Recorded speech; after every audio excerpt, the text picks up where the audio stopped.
Hello everyone, welcome to IFS. एंड आज हमारे साथ जुड़ चुके हैं ये ऐसे व्यक्ति जिन्होंने स्वेट पीजी एग्जामिनेशन को बहुत अच्छे मार्क से निकाला है, मतलब मार्क्स इनको मिले हैं। तो कितने मार्क मिले हैं ये थोड़ा सस्पेंस रखते हैं, बाद में बताएंगे। एंड कैसे इन्होंने प्रिपरेशन किया, क्यों लगा इनको कि स्वेट पीजी का प्रिपरेशन करना चाहिए, एंड कौन से सब्जेक्ट से किया है, माइक्रोबायोलॉजी से किया है ये तो मैं बता सकता हूँ। एंड क्यों माइक्रोबायोलॉजी चूज किया है, ऑब्वियसली बीएससी में कुछ सब्जेक्ट होगा। एंड देखते हैं बहुत सारी बातें जो इनको अच्छा लगे बताना वो बताएंगे। एंड कुछ कुछ बातें मैं भी इनसे निकाल लूंगा, एक्सट्रैक्ट कर लूंगा। एंड जो भी हमारे एस्पिरेंट हैं उनको मददगार साबित हो। एंड इनसे जो आइडियाज चुरा लेंगे हम, उनसे वो भी इतने मार्क्स ला सके। सबसे पहले इनका परिचय करा लेते हैं। हमारे थाला के स्टेट से है, झारखंड से है। तो प्लीज इंट्रोड्यूस योर सेल्फ। मेरा नाम सौरभ है। मैं झारखंड से हूँ और रांची से हूँ। मैं बीपीएससी कर रहा हूँ माइक्रोबायोलॉजी से। लास्ट सेमेस्टर कर रहा हूँ। बढ़िया है। कितने मार्क्स मिले हैं आपको? सर 193 है। वाह वाह, great. 193 marks, it's not a easy thing. And अगर मैं पूछूं कि कौन सी ऐसी चीज है आपको स्वेट पीजी की तरफ लेके गई? सर अच्छे कॉलेजेस ऑप्शंस। यस, उससे बहुत सारे ऑप्शंस खुल जाते हैं। एंड स्वेट पीजी के साथ साथ और भी आपने अलग एग्जामिनेशंस को टारगेट किया है? सर अभी तो सीयूटी दे दिए, जो कि हमारा सेमेस्टर का एग्जाम था वो साथ साथ में चल रहा था। जैसे ही सेमेस्टर एग्जाम खत्म हुआ आपका मेरा 2 दिन के बाद सीयूटी दे दिया एग्जाम। और वो सारे क्वेश्चन क्योंकि अगर हम एमएससी एंट्रेंस की बात करेंगे तो अपने पास गैट भी होता है, स्वेट पीजी होता है एंड आईआईटी जैम होता है। तो सिर्फ आपने स्वेट पीजी को चुना। क्योंकि माइक्रोबायोलॉजी में ही आगे जाना था, हाँ, बायोटेक्नोलॉजी की तरफ जाना पड़ता था। मुझे लगा कि आपको स्वेट पीजी नाम अच्छा लगा होगा। ठीक है, तो माइक्रोबायोलॉजी इतना पसंद है आपको, तो मास्टर्स माइक्रोबायोलॉजी से करना है आपको। कुछ डिसाइड है कॉलेज कहाँ करोगे? कोई ऐसा टारगेट कॉलेज होगा? ऐसा तो कोई बड़े टारगेट तो नहीं किया था सर, बस सेंट्रल यूनिवर्सिटी को टारगेट किया। अच्छा, सेंट्रल यूनिवर्सिटीज होनी चाहिए। बढ़िया है। तो अगर मैं बात करूँ टाइम की, है ना, टाइम हुआ आपको ठीक ठाक?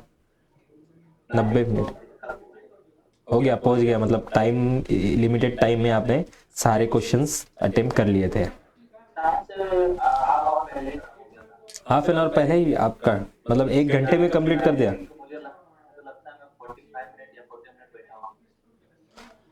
तो मतलब हाफ टाइम में 1 घंटे के पहले ही आपने सॉल्व कर लिया? 90 मिनट का पेपर होता है। जितना आता था तो वो तो बस टिक मारता था, तो जितना आता था वो तो हो ही जाएगा। वो भी है ना, सेमेस्टर एग्जाम नहीं थे कि लिखो 5-5 पेज 6-6 पेज लिखो। तो कैसे इतना टाइम आपने बचाया है, मतलब इतना एक्यूरेसी के साथ इतने जल्दी आपने कैसे सॉल्व किया है? सर मेरा तो मुझे लगता है कि माइनस से नेगेटिव में भी 10 मार्क्स गया होगा आई थिंक। तो ये हो सकता है क्या कि आपने जल्दी जल्दी से सिलेक्ट कर लिया हो, उसकी वजह से कुछ? नो सर, जल्दी जल्दी में कुछ कुछ कंफ्यूजन था। मैंने रिस्क लिया था 10 क्वेश्चन में, सोच के लिया था कि 10 क्वेश्चन का रिस्क लूंगा, उससे ज्यादा नहीं। उसमें से आई थिंक 8 गलती हो। ओके, मतलब ये भी अपने को देखने को मिलता है कि भैया रिस्क लेना ये भी एक रिस्क है।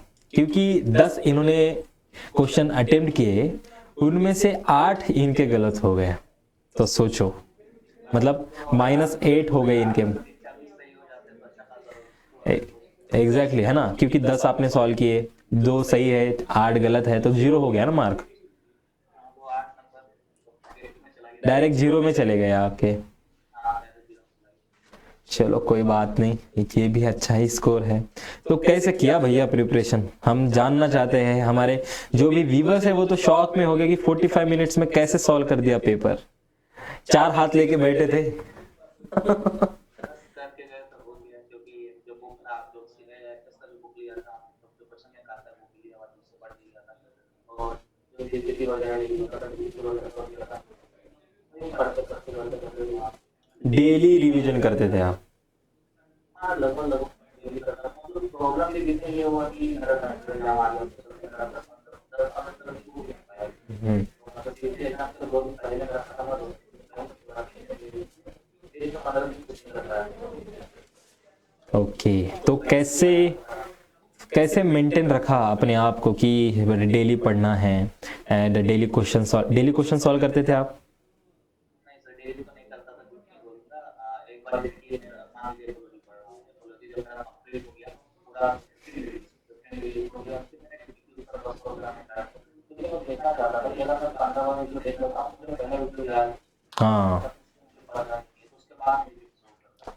अगर सॉल्व होता था तो फिर मैं एक बार और रिवीजन करता ओके। तो आप मतलब कभी कभार सॉल्व करते थे क्वेश्चन, तो उसमें कुछ गलत हो जाते थे क्वेश्चन अनफॉर्चुनेटली, तो तब कैसा फील होता था? था। तब तो फिर आता था पढ़ने के बाद भी कुछ तो फिर तब ऐसा है कभी ना कि वीडियो बहुत टॉपिक नहीं है, फिर भी क्वेश्चन होते हैं क्योंकि नॉलेज के लिए हो जाते हैं उस टाइम, और फिर अपन आता था कि ये तो पढ़ाई नहीं आता है, जैसे मॉक टेस्ट वगैरह, जैसे हाँ, मैंने मॉक टेस्ट लास्ट में किसी दिया था, तो तीन मॉक टेस्ट दिए। आपने 2-3 मॉक टेस्ट दिए थे, तो क्या इसका मॉक टेस्ट के क्वेश्चन ही सॉल्व नहीं हो रहे थे, जैसे बहुत टफ टफ क्वेश्चन थे, ओ वो मतलब कैसे नहीं सॉल्व हो रहे, लेकिन हाँ नॉलेज तो मिल रहा था, इतना सारा प्रॉब्लम क्योंकि टाइम नहीं था, कितना करना रिवीजन करना, मॉक टेस्ट करना, तो एक 10 दिन होगा तो कर लूंगा। बढ़िया।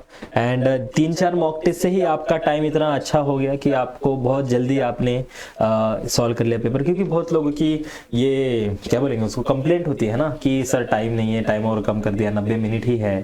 तो ऐसा आपको कुछ ऐसा कुछ भी फेस सर बहुत होता है सर, मैंने तो बेड पे पास किया था, बहुत ज्यादा होता है। मतलब आपने सॉल्व करने के बाद आपको और बोर हो गया होगा कि अब क्या करूं? सर बहुत बोर हुआ था सर। चलो मेरे बढ़िया को है। और सर हम सर तो सही आप आधा क्लास होता है लेके जाना पड़ता है डिसिप्लिन, उसमें जब तक लेटर था मैं रेडी नहीं था तो वेरी इंटरेस्टिंग। मतलब सब आपने जो भी सेंटर में था उस सबको ऑब्जर्व कर लिया है ना, कि कीबोर्ड में कितने बटन हैं, मेरे क्लास में कितने लोग बैठे हैं, सब देख लिया, राइट? तो जब आप सबमिट करके आए पेपर क्वेश्चन, तो आपको लगा था इतने मार्क्स बन जाएंगे या फिर आपको लगा बहुत कम बनेंगे? अप्रोक्स लगा था कि 190 से 210 के बीच आएगा, क्योंकि मैंने नेगेटिव वाला को लेके चल रहा था। हम्म। तो आपको श्योर थे और उतने ही आपके दायरे में उतने ही मार्क बने हैं। तो कैसा माहौल है झारखंड में? माहौल सर, माहौल तो था अच्छा, मतलब भीड़ भी थी काफी। मतलब पढ़ाई के लिए स्वेट पीजी का माहौल अच्छा खासा था?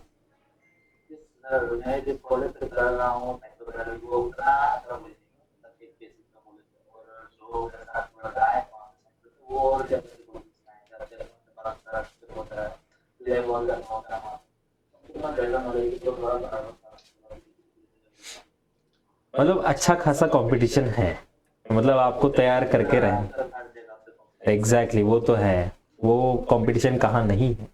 तो ऐसा नहीं सोचना है कि वो अच्छी बेहतर जगह से पढ़े हैं, ये इसलिए एक इन्फीरियरिटी कॉम्प्लेक्स आ जाता है। और कभी कभी क्या होता है ना, उसकी वजह से जो आपको क्वेश्चन आ रहे हैं वो भी कभी कभार आपके गलत हो जाते हैं उस पैनिक की वजह से। तो उस जो 90 मिनट थे, जो शाहरुख खान कहता है ये सिर्फ 90 मिनट, ये आपको कुछ फील हुआ उस एग्जामिनेशन हॉल में? कुछ पैनिक हुए आप या फिर बिल्कुल एकदम चिल थे? स्टार्टिंग में हुआ था जब एंट्री होता है, उसके बाद लगभग आधा घंटा 45 मिनट के बाद एग्जाम स्टार्ट होता है, तो पहले तो कुछ नहीं, जैसे रोज आ रहा था, मॉर्निंग जब आया 4 मिनट तक थोड़ा आगे। अच्छा, फिर आपने जब सबमिट किए क्वेश्चन तो आपने फिर रीचेक किए उसको, क्या फिर आपको लगा कि यार फिर से एक बार देख लूंगा तो डबल माइंडेड हो जाऊंगा? सर जो जो मुझे करेक्ट पता था उनको रिजेक्ट कर लिया, क्योंकि मैं मॉक कर मारा, बाकी जो सर क्लियर तो मैंने नहीं कर दिया, अभी जो और राइट, एग्जैक्ट। कभी कभार जो सिलेक्ट करते हैं ना वो फिर से उस क्वेश्चन के ऊपर जाते हैं, तो डबल माइंडेड हो जाता है इंसान कि यार ये सही है या नहीं है, राइट? ऐसा कुछ हुआ था। तो फिर क्या करोगे आगे? अच्छा, क्या सोचा है? Masters, PhD, teaching? Master sir सोचा, उसके बाद एग्जाम फिर नेट वगैरह गेट वगैरह फिर बाद में देखेंगे अभी, राइट? वाले इतना भी आगे नहीं सोचना है, आगे का सोचना है बट पहले 2 साल का सोच लेते हैं। Right, exactly. एक बार मैं सोच लिया तो एक मजा नहीं चला। सही सही है, सही है। 2 साल मस्त एंजॉय करना मास्टर्स में, उसके बाद सोचना क्या करना है। बहुत अच्छे तरीके से आपने प्रिपेयर किया है एंड आई होप बहुत जो भी आपका कॉलेज है वो आपको मिल जाए। एंड लास्टली, जो भी कुछ आपके इनपुट्स हैं आप कहना चाहोगे हमारे व्यूअर्स के लिए जो भी आपको देख रहे हैं? बस मेहनत करो, सब पॉसिबल। बस only hard work. Yes sir, बस मेहनत करो, बाकी तो ऐसा नहीं मोहम्मद के ना सब करते हो मेहनत करना। बढ़िया है, बढ़िया। मतलब लक के ऊपर ध्यान मत दो ज्यादा, अपने मेहनत के ऊपर ध्यान दो। लक के ऊपर मैंने दिया था सर आज। आपने प्रूफ भी दे दिया कि यार लक के ऊपर मैंने भरोसा किया था, 8 गलत हो गया, 0 मार्क हो गया। चलो बहुत बढ़िया लेसन आपने सीखा है, आगे जाके आप तुक्का नहीं मारने की कोशिश करोगे, इसकी तो मैं गारंटी लेता हूँ। कंफर्म है उसी को मार के जो मिलेगा। एग्जैक्टली क्योंकि आपने इसको एक्सपीरियंस किया है, आपने इस इंटरव्यू में बताने के लिए खुद का सेक्रीफाइस किया है, राइट। बढ़िया है, चलो बहुत बढ़िया तरीके से आपने इस एग्जाम को समझा है। बहुत अच्छा लगा आपसे बात करके, एंड आई होप बहुत अच्छा करोगे आप आगे जाके। चलो congratulations and all the best. Sir तो अच्छे कॉलेज मिलने के चांसेस है कि नहीं, मेरे को भी कंफ्यूजन हो रहा है। बिल्कुल चांसेस है, ऐसा मत सोचना आपकी चांस नहीं है, बहुत अच्छे कॉलेज आपको मिलेंगे। बस फॉर्म फिल करने हैं अपने अपने कॉलेज के, या फिर सेंट्रल यूनिवर्सिटीज़ के फॉर्म निकलते हैं, बस उसके ऊपर ध्यान रखना है। कभी कभार ऐसा कुछ हो जाता है कि बहुत हाई कट ऑफ लग गया, कैटेगरी पे भी डिपेंड करता है, बट आपके बहुत हाई चांस है। अभी तो सब कॉलेज ने अपना रिलीज नहीं किया है ना कट ऑफ, तो अभी तो टेंशन आप मत लो, अभी तो टाइम है।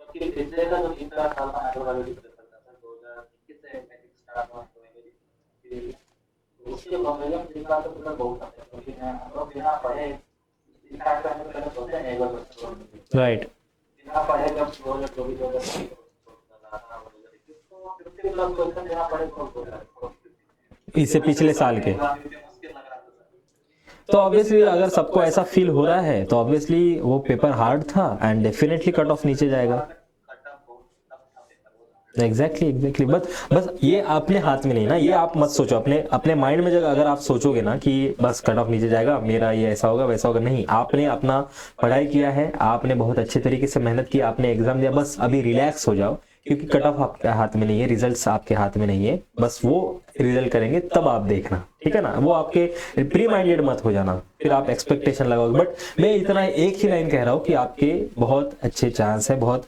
अच्छे कॉलेज आपको मिलेंगे, ठीक है। अगर आप ओपन कैटेगरी से या फिर ओबीसी से बिलोंग करते हो तो ठीक है, एक बार फर्स्ट राउंड सेकंड राउंड में ना आए, बट बाकी राउंड में आने की बहुत संभावना है, हाई चांस, ठीक है। Yes all the best. चलो।